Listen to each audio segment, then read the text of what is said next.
the new normal, food care and handling during this pandemic. I'm Dr. Kadisha. I'm here with Dr. Carol Penn and Dr. Dietrich Gorman. Hey.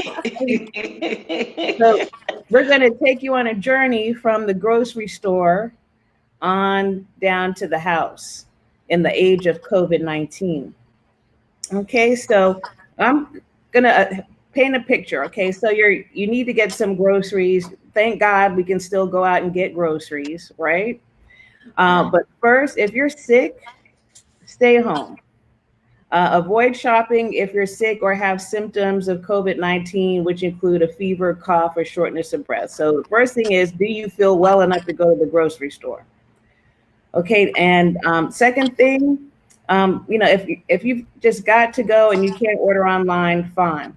Another thing, before you go, consider ordering curbside pickup before you go to the grocery store. That way, you have as little contact with anyone and you spend as little time out as possible. So you can order online or use curbside pickup. And I think you have to go online to get the curbside pickup anyway. You can't just drive up there and give them a list. No, you have to order it online. and and I'm noticing nowadays that it takes days. So do not be surprised if you're trying to order curbside pickup tomorrow morning and it's not available. You might not be able to get curbside pickup for 3 or 4 days at some points. So that's another thing. So order your things days in advance at this point. So you can order food online for home delivery or curbside pickup. Only visit the grocery store or other stores selling household essentials in person when you absolutely need to, so you can limit your potential exposure. Okay, so say you go to the grocery store, you get there, you have to protect yourself, stay at least 6 feet away from others while shopping and in lines. Keyword in line, because now I'm seeing that because of the need for social distancing, you will see a line that could be wrapping around the grocery store when you get there. Also, grocery stores are adjusting their hours. They're not opening as early as they used to because they have to stock up. People are still, hoarding toilet paper and cleaning products. I haven't seen a bottle of bleach in a month. So it's still crazy. It's still high demand for those items. So, like say here in Houston, the HEB used to open at 6 or 6:30. It's still opening at 8 a.m. 3 weeks later. Guys, what time is the grocery store opening where you guys live? I usually, I'm not sure. I haven't gone because I know I'm not sure. Well, that's good. You're not going.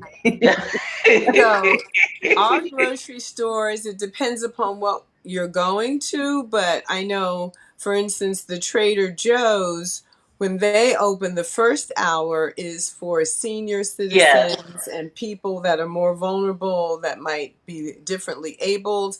And then the later hours are for everybody else. So that first hour. And they've changed the opening times in some of the grocery stores several different times. But Yes. I noticed they're all pretty consistent with the first hour being dedicated to older people and people with special needs.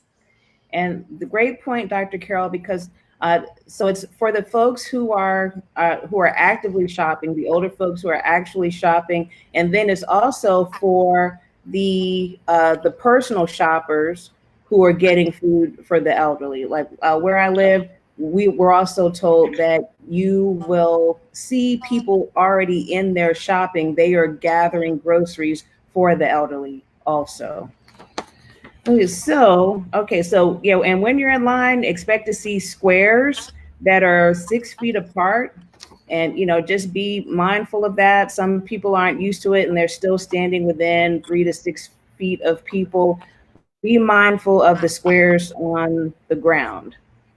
Okay, and also I'm so glad now that they're saying that everybody should wear masks when they're out and about, whether you're having symptoms or not, just to protect yourselves and protect other people. What used to be weird, seeing that one person with the mask Yeah. in line, now you're Mhm. seeing more people with masks in line. So, and I was one of those freaks a few weeks ago. So now I'm going to be in good company, or at least I hope so. And if you don't have a mask, don't feel bad. You can use a cloth face covering, or I'm seeing now they have these. I'm not sure what they call them, but they are fabric that you can pull over your head and you can Mhm. bring it up over your face. And I'm seeing more and more of those, and I'm seeing a lot of cute designs. So you can at least wear that if you don't have a basic surgical mask or anything like that. So okay, so this is visiting in person. So expect to wait. Make a plan to spend more time just because of waiting in line. So they're going to let a few people in at a time as they let a few people out based on how crowded it is, and they should have uh, disinfectant wipes at the entrance. Do grab one of those if you don't have any yourself. And when I go to the grocery store, I like to have three things now: my mask, my own pen, and sanitizer, and hopefully some wipes in my car. But the grocery stores have been pretty good about stocking the cleansing wipes to wipe down your cart. Also, you might see grocery store workers spraying down the carts, which I think is fantastic. Also, I don't know why we've gone for decades without them wiping down the carts from day to day. Maybe they did, and we just didn't see it. But I was just like, thank goodness, Hmm. it's finally happening. Okay, so and yes, like Dr. Carroll was saying, if you're at a higher risk for severe illness, find out if the store has special hours for people at risk. And say you're not elderly, but you have a special condition that makes you immunocompromised for whatever reason, I would call ahead and see if by any chance you could still be in that special hour due to your condition. But usually it's for folks who are 65 or older, and some places are accepting of people at any age who have serious underlying medical conditions. Hmm. Okay. So as you're going in, disinfect your cart. Use those wipes. Don't touch your eyes, nose, or mouth. Just make an effort, conscious effort. Remind yourself, don't touch your eyes, nose, or mouth while you're in the grocery store. And I mean, there's really not much to say as far as you're picking things off the shelf and getting produce. It's just again, don't touch your eyes, nose, or mouth while you're gathering food. So, say you're going to check out. Oh, and another fun thing: if you haven't seen toilet paper in weeks, they have the toilet paper there. You just got to get there early, so know when opening time is, so you can get there early and know where the toilet paper is in the store.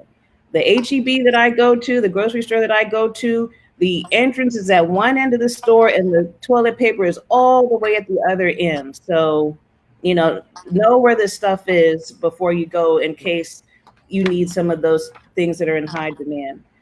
Okay, so then there's that. You've gathered your food and everything. Now it's time to check out. Now, as of last week, you might have started seeing plexiglass at the cash registers. I've noticed that none of the cashiers were wearing masks this whole time, and person after person after person is going up to them and checking out, and definitely standing within 6 feet of them. So instead of them wearing masks, they put up plexiglass shields, and they will have a sign on the floor that says, "Please stand here until it is time to sign for your payment," or whatever. I was wearing a mask last week, and I was standing at the little pad to, sign for my receipt. And the young man told me, "Step back." So you got to step back to where that square is. And I was like, oh. A little embarrassing. And he was like, oh no, this is our first morning with this. I mean, the plexiglass was all brand new, sparkling clean. It was a new thing. And but yeah, I had to make note. There is a square that it tells you where to stand until it is time for you to sign for your receipt. So, and again, don't touch your nose, eyes, or mouth. But again, that's another reason why the masks come in handy, because if you do brush your hands against your face, you are protected by the mask. So, if possible, use a touchless payment method, like paying without money, a card or a keypad. If you must handle the money or use a keypad, use your hand sanitizer right after paying. So that's another reason why you need to have your hand sanitizer with you, so that you can do that, before you even leave the store. Okay, so after leaving the store, you've got your hand sanitizer. You get home, you wash your hands with soap, with warm water, and soap and warm water for at least 20 seconds still. And that's how you get to the grocery store and back home. Very good, very good. So I'm going to Excellent. take over for them, but I want to see who's chiming in, who's kind enough to join us this evening before we get started. I see Kasali, the Jarvis, Dr. Erica. Hi, thank you so much. Hey, Dr. Tanya, she's there. Hello, Nellie. Thank you very much for joining us. My nurse Nellie. Hi, Estella. Okay, so I see y'all have joined us. Thank you very much. We're talking about the new norm in food care and handling. And Dr. Khadijah just talked about going to the grocery store. So, okay, so now we get home, right? We get home, we got our groceries. And before I get to how we're going to handle that, I wanted to start off about, just you want to clean off your countertops and whatnot before, you start putting stuff on there.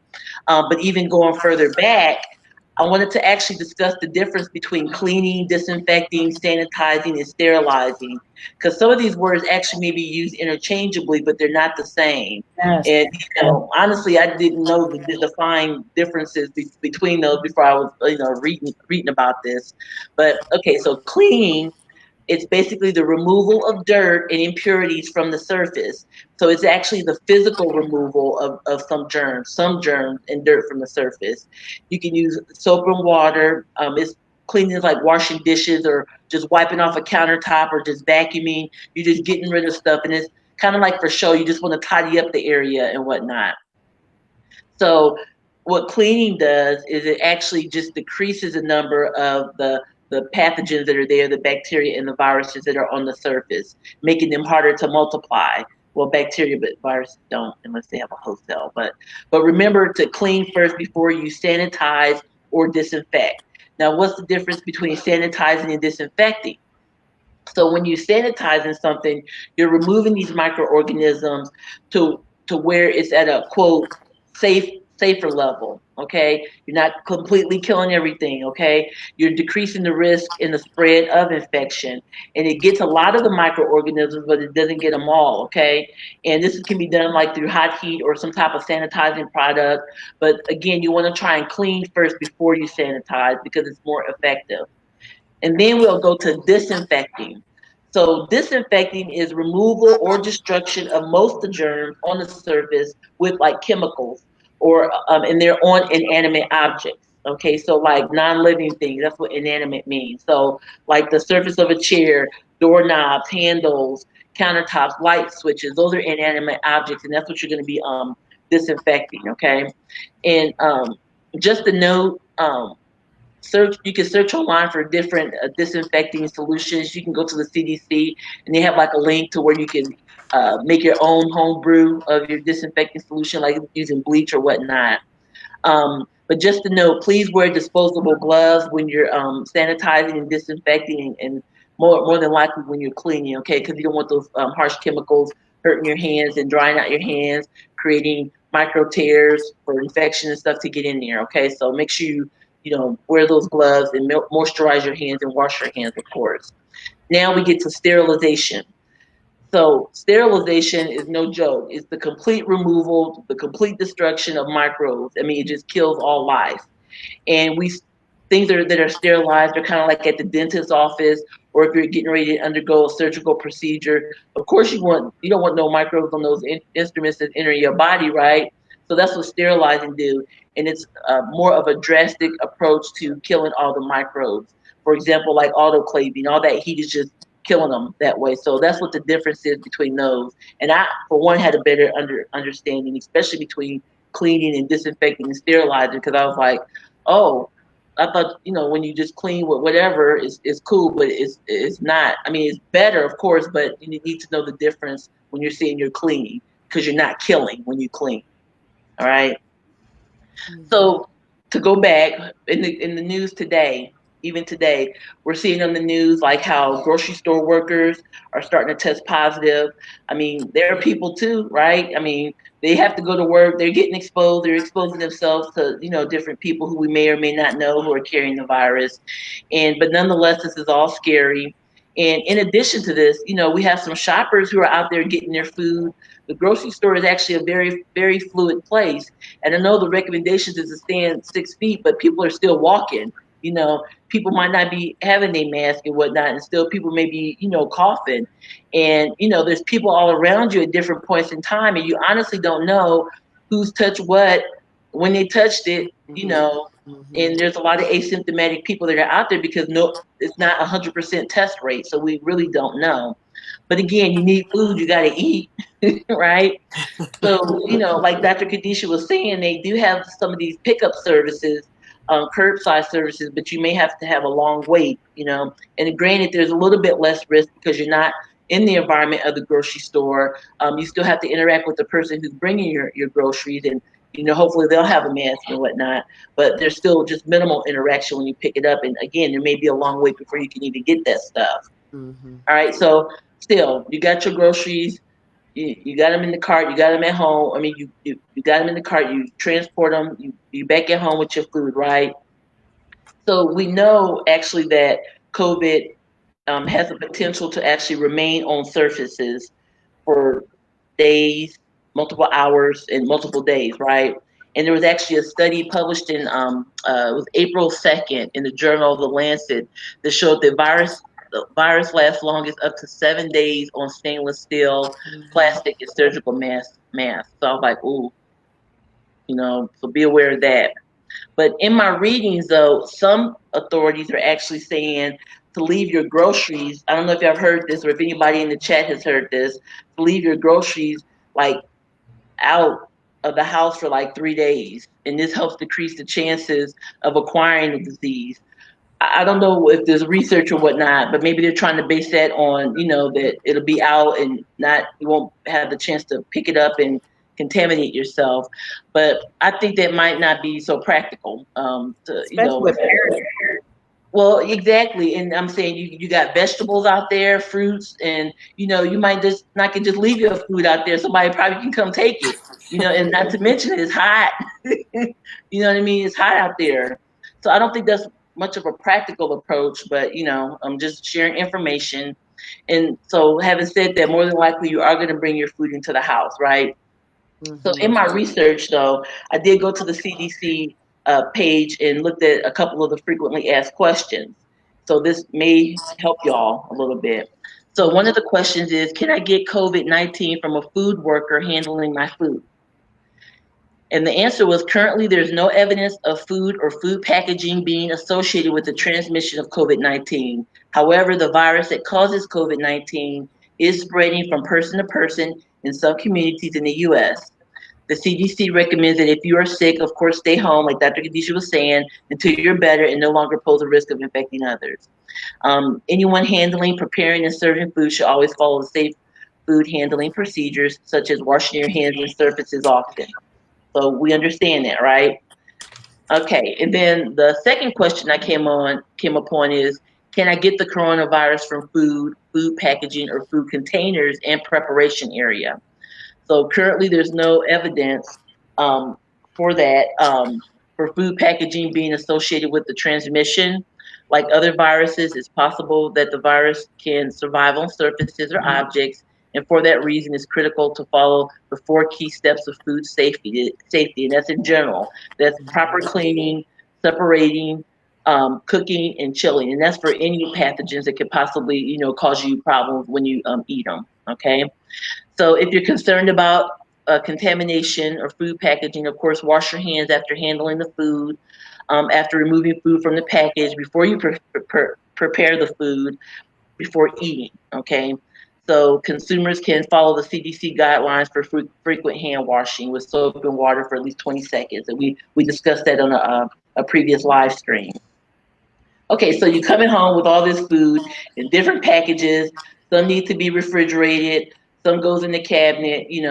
So in looking at my research as of this live stream, there aren't any like 100% guidelines that say to treat your groceries any different than you would if there was no COVID. Okay, but you need to still wash your vegetables and whatnot. Wash your fruits and vegetables.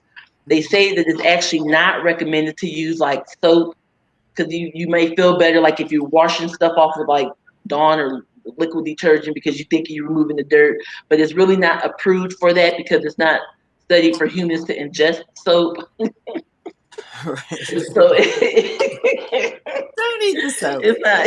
So they're recommending not to do that, but just to thoroughly wash it. So wash your hands first before you start handling your vegetables, and just really rinse them well under the water. Okay, so that's what it's recommended. Now you can use a brush, just for like those thicker skinned vegetables, like a cucumber or like a melon or something like that, just to help remove some extra particles. But it's recommended to, like, if you have lettuce or cabbage, to take off those external leaves and then just kind of rinse the inside. You want to decrease that risk as well.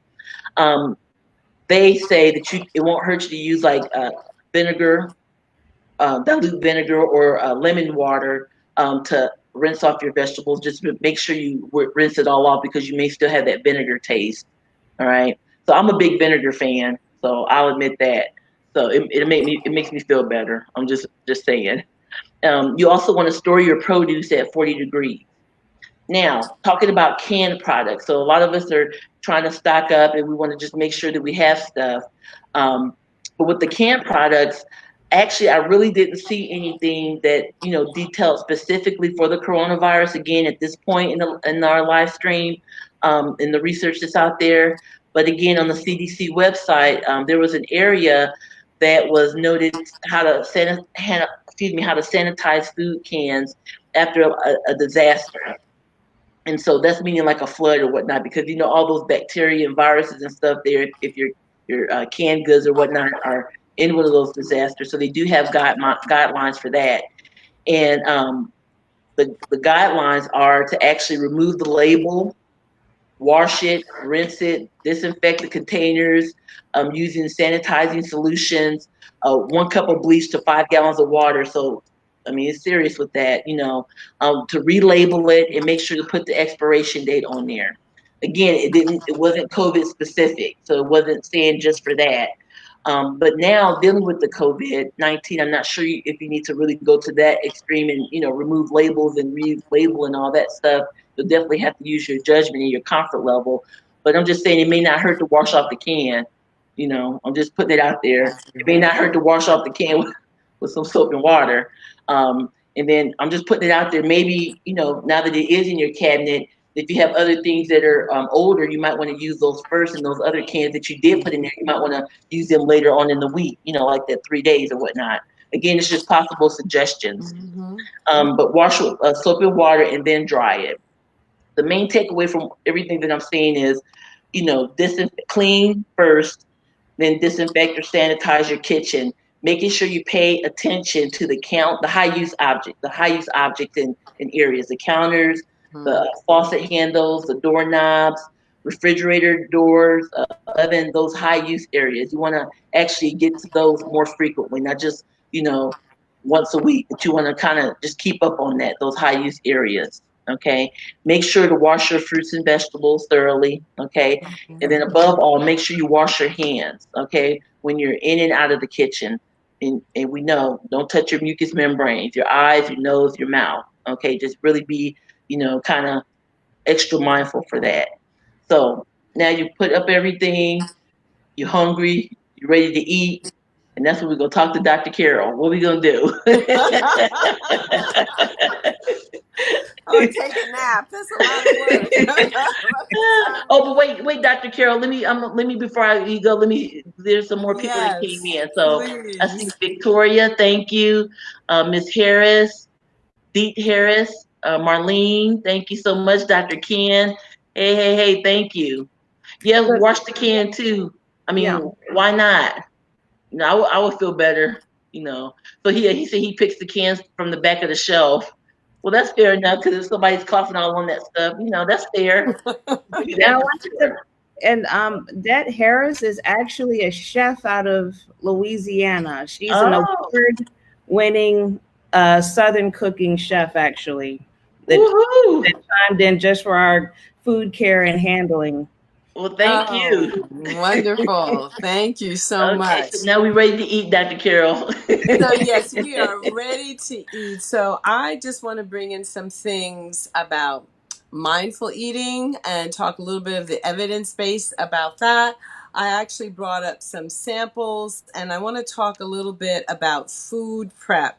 So, one of the things that I'm hearing from patients and clients is that, oh my goodness, with all these extra steps, they're feeling the time crunch, and even though Mhm. they're at home, they're working from home, they're trying to adjust to that. Then they're trying to some are teaching their children at home, some have elders at home, and they're saying, I have less time to cook and to deal with food than ever. And other people are excited about the opportunity because the family is cooking together and they got the little ones and it's intergenerational and it's a lot of fun. So I want to remind people about when you're shopping, some things to think about in terms of what you want to shop for, in terms of your food prep.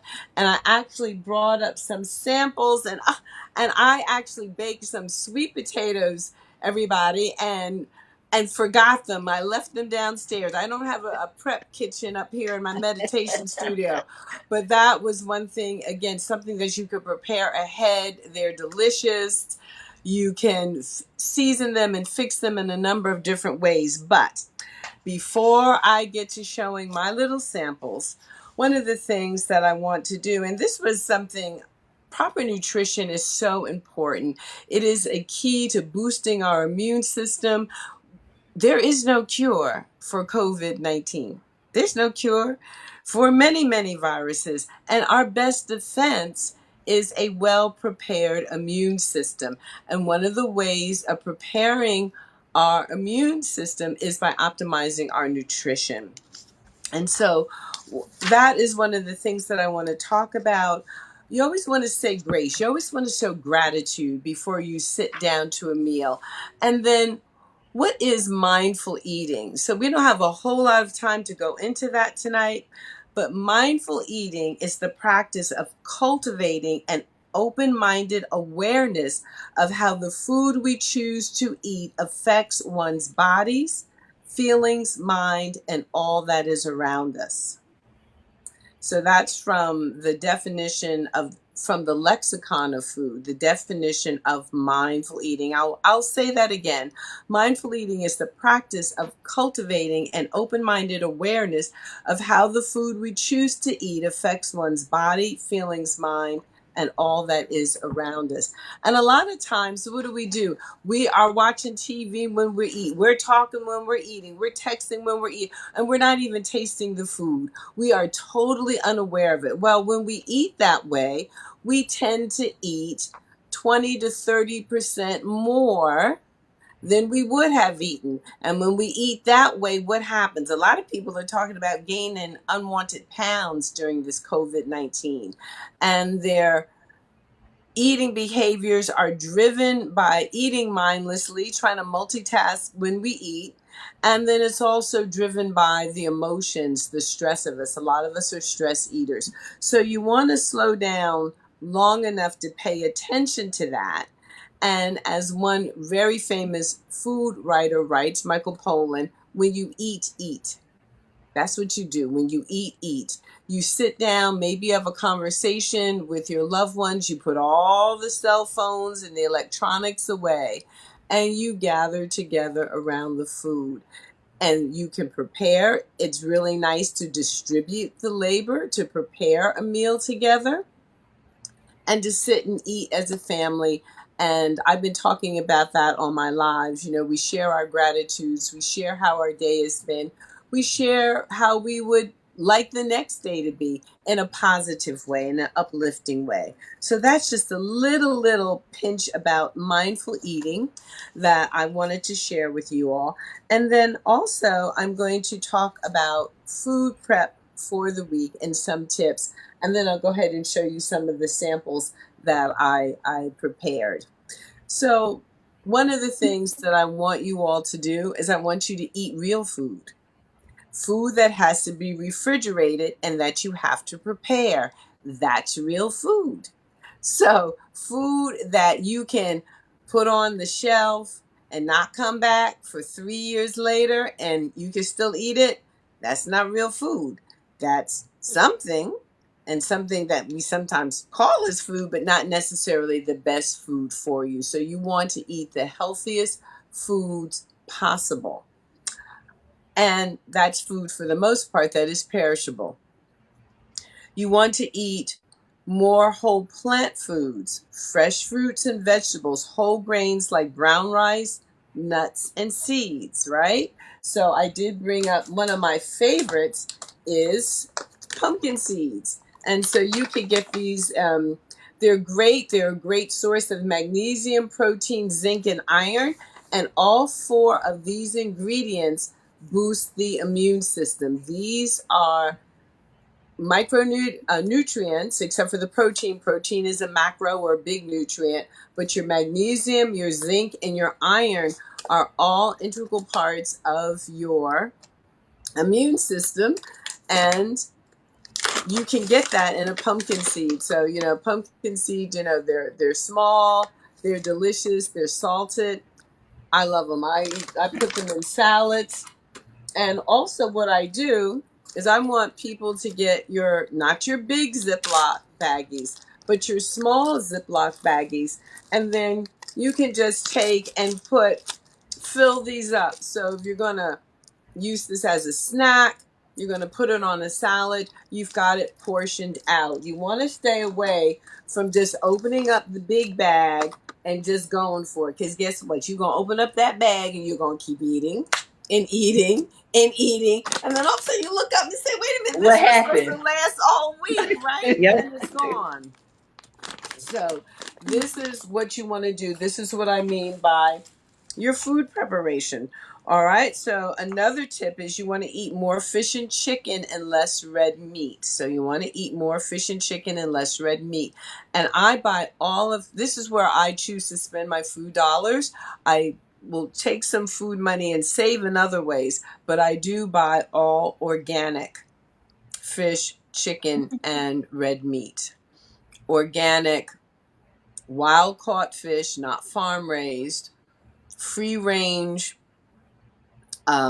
beef, and free range chicken, not anything that's again kind of been pinned up or cooped up. That's not the best state for the animal. And when you eat an animal that hasn't been raised properly to be consumed by humans, you're also ingesting all the stress hormones, all the antibiotics, and all the other not so good things that animal might have been fed. We really are what we eat.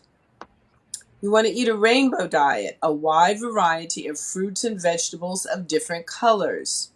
You want to avoid processed foods which contain unhealthy additives and usually lots and lots and lots of sugar and sodium, way more than you should be eating in the day. You also want to notice when you're full, and that's where mindful eating really comes in as a great tip for weight loss. When you eat mindfully, when you really taste your food and chew your food, put your fork down between mouthfuls, we tend to eat 20% less. Why? Because it takes about 20 minutes for our brain to notice that from what's in our mouth to what's in our stomach, and then to send that signal back up into the brain. So when we eat slowly, when we eat mindfully, we tend to notice that we're full a lot sooner and we eat 20% less. And so that's a great weight loss tip for people that are trying to either not gain weight during this time or lose a few pounds. And then finally, you want to be aware of how food makes you feel physically and emotionally. So just check it out sometimes. When you sit and you go to the fast food place and you eat 3 hamburgers in 5 minutes, how do you feel after that? When you go and you have that sugar laden milkshake and it's got maybe, chocolate syrup in it, or, and it tastes delicious maybe initially and, lights up those sweet taste buds, but 20 minutes later, how do you feel? So start to notice how certain foods make you feel. Do they make you feel tired? Do they make you feel uplifted? Or do you eat them and about an hour later, you're just ready to crawl back into bed? So start to notice that relationship. Now, another thing, oh, here's one of, so we talked about eating a rainbow. We talked about fresh fruits. So one of the best things you could do is eat the dark berries like blueberries, raspberries, strawberries. They're filled with antioxidants. So again, though, on the weekends, after I shop, I portion them out for the whole week. And then I can grab it for a snack. I can grab it part of my breakfast, whatever I want to do. So it's already prepared and I'm not scrambling on Wednesday afternoon trying to figure out what I'm going to eat for lunch. Another great thing to eat is dried fruit. And again, I chose raspberries because they have low sugar content. And again, notice the bag is empty, not because I sat and ate the whole bag, which you can easily do, but be careful with dry fruits because they're dried. They have a higher concentration of sugar. So a little goes a long way. But I've mixed them with some plain almonds, put the little dried raspberries in there. So now I've got a snack.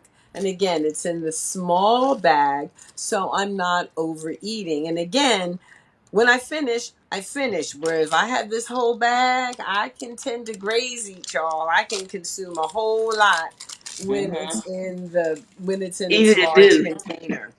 So last but not least, what I want to do is I want to share with you a green drink. I want everybody during this time to start getting used to having a green drink. Now, I'm going to give you the recipe for this green drink.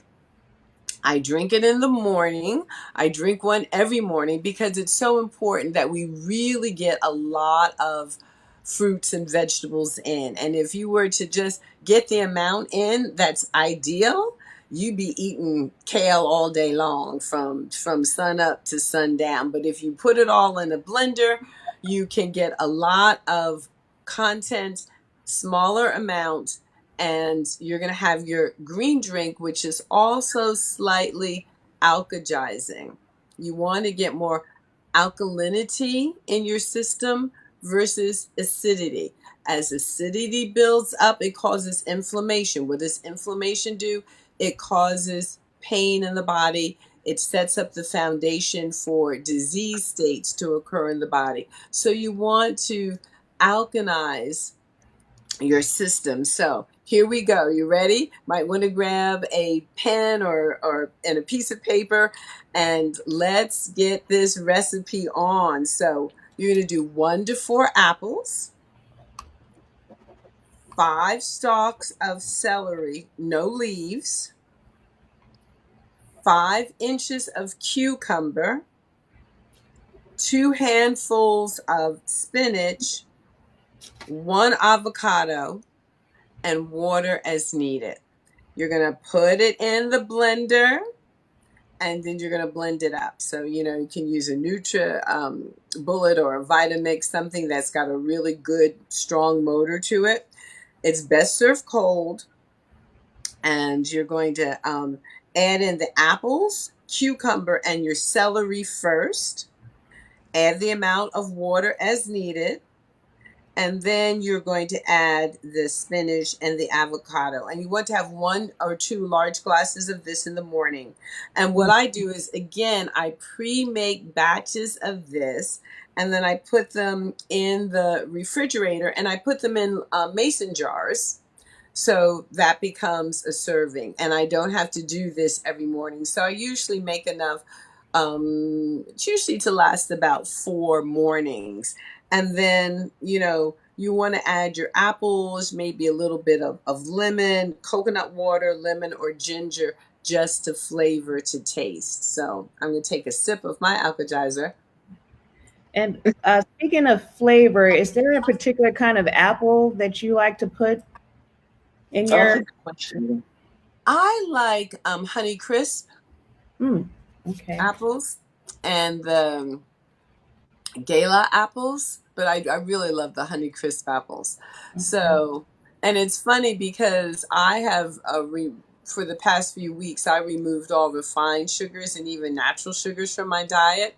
So, I actually make it without the apples in it, but I've started to add apples back in, but my sweet taste has gotten so sensitive More right now. sensitive. I don't put the 4 apples anymore. I just put 1 apple. So Okay. you again can adjust it to your taste. But when I first started doing this, I was putting all 4 apples in for sure. But have your green drink every day, boost your immune system, and do all this prep work after you've done the work of shopping, after you've done the work of cleaning and disinfecting. Have everything right there, and then just put it in, portion it out. So it's already portioned out. And then when you go into the week, you don't have the stress of trying to think, what am I going to eat? And, oh my goodness, I'm starving. So you don't want to let yourself get hungry, because that's more stress. And we don't need to be adding to the stress that's all around us. And food is one way that we can eat healthfully, we can eat joyfully, and we can let food be our medicine. Excellent, excellent. So I have a couple of comments. There's a question and a comment. Marlene asks, or she comments, and possibly putting germs in the bag. So we saw that you were putting the stuff in the bag. So one of the things I would suggest, and then you can chime in too, Dr. Carol, of course, washing your hands thoroughly, getting the fresh bag out of the box, and maybe even just pouring in there, pouring the items into the bag instead of scooping out, or, with the gloved hand, you can put them in there. So there's definitely a way you don't have to have so much actual hand contact when you're putting things in the plastic bagging. And then Right. maybe one of y'all can answer this. Dr. Ken asked, I don't cook, so any tips on sandwiches to make? So there has to be some Dr. healthy Ken, sandwiches out there. I make several really good, so I don't eat bread, for example. Mm-hmm. So I make several really delicious sandwiches out of lettuce wraps. So, just talk to me offline and I can give you some of my delicious lettuce wrap sandwiches. And again, you don't, bread is a processed food. Wheat is highly, highly, highly GMO, and it's not that good in the way it's processed and grown in the United States. So, I every once in a while I'll eat a sprouted bread, or I'll eat a bread that's made out of all nuts, but I don't eat any processed breads. But I can tell you how to make great sandwiches out of lettuce wraps. Yeah, I heard lettuce is a new bread. Yeah. Yes, I love it. I love it. Lettuce wraps, lettuce cups. Yeah, yeah. And Jimmy John's would make they would call those the unwich, the meat wrapped in lettuce, and making like tuna salad and wrapping it in lettuce was really good. It's delicious. Yeah. Yes. Good, good. Okay. So, and Diam is saying romaine lettuce. Yeah. For Yes, higher yes. quality lettuce, Dr. Carol? So romaine lettuce, so that's my husband's favorite. I also like romaine too. It's that long, beautiful leaf, and you can just really just fill it with whatever you want to fill it with. Oftentimes, I do use tuna salad or a chicken salad. But I also do, all kind of, other things in there as well. And then I also like hydroponic bib lettuce. It's a beautiful, smooth, darker green leaf. It comes with the root on it, and it can last up to 3 weeks. It stays fresh, so it has a really long shelf life, and it's a completely natural food. And actually, its nutrients and vitamins concentrate the longer it's off the vine. It's interesting because there are a number of vegetables that do that. Cabbage is another vegetable that does that. Awesome. Excellent. I'm inspired to eat better now. Yeah, please do. Great Please information. do. And just notice how you feel. Notice your energy levels. And to me, that's the reward, is to, wake up bright-eyed, to wake up before the alarm, and to wake up really energized and excited about my business, excited about the day, even excited about these uncertain times that we're going through, because it's an opportunity to share some information that can change people's lives before, during, and after, because we are going to get through this, and there is going to be an after. So thinking about what's next in all of this. Great, great. Anybody want to start taking us out? Okay, well, I guess since I started it, I can wrap it up. So hopefully, guys, this gave you some new tips, advice, and inspiration and motivation for healthy eating and better food care and handling. And and if you have to go to the grocery store, consider, if you're sick, consider calling for curbside delivery before you go. And until next time, I'm Dr. Kadisha, board certified emergency medicine physician, concierge physician, and author of the book Help Us Help You in the Emergency Room. You can get it at www.helpushelpyoubook.com. And Dr. Carol? Oh my goodness, I'm Dr. Carol Penn, doubly board certified in family and obesity medicine, and your master movement meditation and mindset specialist. And I am also the author of the best-selling book, Meditation in a Time of Madness, a guidebook for talented tweens, teens, their parents, and guardians who need to thrive. To find me, to schedule a time to talk with me, please come visit me at www.drcarolpenn.com. That's DRCAROLPENN.com. And thank you very much. I am Dr. Dietrich, your board certified family practice physician. I am a speaker, an author, podcaster, blogger, and I'm also known as America's Relaxation Doctor. I help individuals who are stressed at work learn to relax and refocus in order to have a more healthy, productive, and fulfilled life. Also, I have a best-selling book, Relaxed and Ready: A Simple Roadmap to Reducing Workplace Stress and Frustration. And I also launched today my coloring book, Relaxed and Ready, an inspirational coloring book to calm your mind. Please check out that launch that was done earlier today. And thank y'all all very much for tuning in this evening and sharing our message with you all. And we will be back with another episode of Perspectives in Primary Care. Thank you very much. Have a good evening. Bye-bye.